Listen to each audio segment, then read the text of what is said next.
Yo, for the record, hindi ko deserve yung sinusumbat niya kanina, hindi ko deserve na tawagin yung old god o uncrowned king. Pero syempre gusto ko kayong pasalamatan. Kasi ramdam ko kung paano niyo ako tignan. Kahit sa mga tournament, wala pa akong napapatunayan. Pero dahil sa'yo, di mo pwede itanggi na yung title na yan, hindi ko kailangan. Kasi nung nag-call out ka ng mga champion, pero karamihan sa mga champion, ako ang gusto makalaban. Pero sige, palit tayo ng sitwasyon.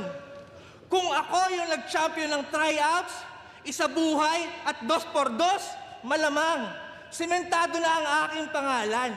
At dahil meron akong title, malamang, isa ako sa legendary at palaging relevant anumang era lumaban. At dahil meron akong title, malamang, kasama ako sa most viewed at palaging nasa top 10 ng mga tao. Ngayon, alisan niyo ako ng title. O di ba ganun pa rin? Wala namang nagbago!